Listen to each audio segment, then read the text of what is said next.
বেলগাছিয়া ভাগাড়ের পাশে যে বসতি এলাকা রয়েছে তার যে কোনো গলিতে গেলেই ঠিক এরকমই পরিস্থিতি দেখা যাচ্ছে। একের পর এক বাড়ি তাসের ঘরের মতন কোথাও হেলে গিয়েছে, কোথাও কার্যত ভেঙে পড়ে ধূলিসাৎ হয়ে গিয়েছে। যেমন রাস্তা আগে ফাটলো, তারপরে এইদিকে এলো, তাহলে আমরা সব ঘর দিয়ে বাইরে বেরিয়ে গেছি। যত এখানে বসতে সব বাইরে ফাটতে লাগলো, ফুটফাট করে। ক্যান্সারে নেই আর ভয়, NCRI এ হবে এর জয়। আপনাদের ভরসা নেতাজি সুভাষচন্দ্র বোস ক্যান্সার হসপিটাল। তাহলে আমরা বাইরে আমি ঢুকতেই পাচ্ছি না বাড়িতে, আমরা তো বাড়ি তিলপাড় ঘিরে থাকি। বাইরে থাকছি। তার 4টে বাচ্চা নিয়ে কেউ ঘর দিচ্ছে না। যেখানে যাচ্ছি ওখানে বলছে কি 15,000 চাই, 20,000 চাই। 4টে বাচ্চা থাকলে আমি দিব না, তা আমরা কোথাও যাবো? যে বাড়িটার সামনে আমরা রয়েছি, যে কোনো মুহূর্তে আমি ওকে সরে যেতে বলবো এখান থেকে। যে কোনো মুহূর্তে বাড়িটি ভেঙে পড়ে যেতে পারে, কারণ যে দেওয়াল, সে দেওয়ালে ফাটল ধরেছে এবং বাড়ির একটি অংশ তো কার্যত বাইরের দিকে ঝুলছে। একবারে নিচের থেকেই দেখা যাচ্ছে দেওয়ালে ফাটল দেখা যাচ্ছে এবং গোটা বাড়িটি হেলে পড়েছে এদিকে, এবং যারা আশঙ্কা করছেন যে কোনো সময় এই বাড়িটি ভেঙে পড়তে পারে, ধূলিসাৎ হয়ে যেতে পারে। শুধু এই বাড়িটি নয়, এর আশেপাশে যে কটি বাড়ি রয়েছে প্রত্যেকটা বাড়িতেই একই রকম অবস্থা। কার্যত বলা যায় ঠিক ভূমিকম্পর পরে যেরকম পরিস্থিতি হয় সেরকমই পরিস্থিতি। এটা আপনার বাড়ি? হ্যাঁ, আমার বাড়ি। আপনারও কি শুক্রবার হয়েছে? হ্যাঁ, সবাই শুক্রবার হয়েছে। কোথায় থাকছেন এখন? আমরা রোডে থাকছি সারাদিনে। সারাদিন রোডে আমরা ঘুমাই, ত্রিপাল ঘেরে সব নিয়ে, বাচ্চা কাচ্চা নিয়ে। কেউ ঘর ভাড়া দিচ্ছে না তখন। যেদিকেই চোখ যাচ্ছে সেই দিকেই এ ধরনের ধ্বংসাবশেষের ছবি।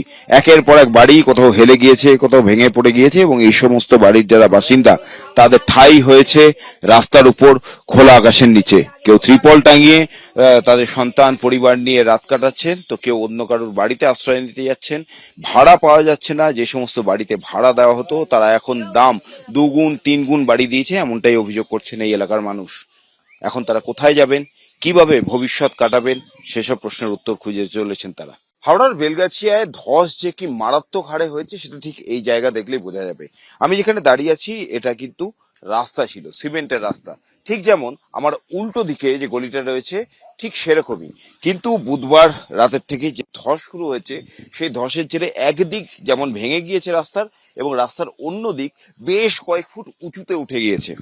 কার্যত পাহাড়ের যেরকম রাস্তা দেখা যায় সেই রকম পরিস্থিতি তৈরি হয়েছে এই জায়গায়। স্থানীয় একজন বাসিন্দা রয়েছে।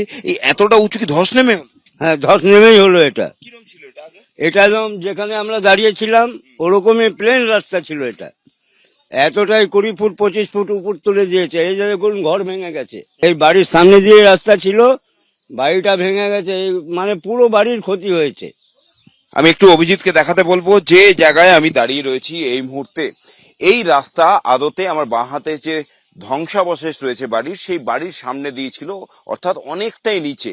কিন্তু এই ধসের ফলে রাস্তা প্রায় বাড়ির যে টালির চাল, সেই টালির চালের সমান জায়গায় উঠে গিয়েছে, এবং গোটা রাস্তাটাই কিন্তু ভেঙে গিয়েছে, বিভিন্ন জায়গায় ধসে পড়ছে, এবং তার পরিণতি কিন্তু দেখা যাচ্ছে আশপাশের একাধিক বাড়ি সেগুলো কার্যত ধূলিসাৎ হয়ে গিয়েছে।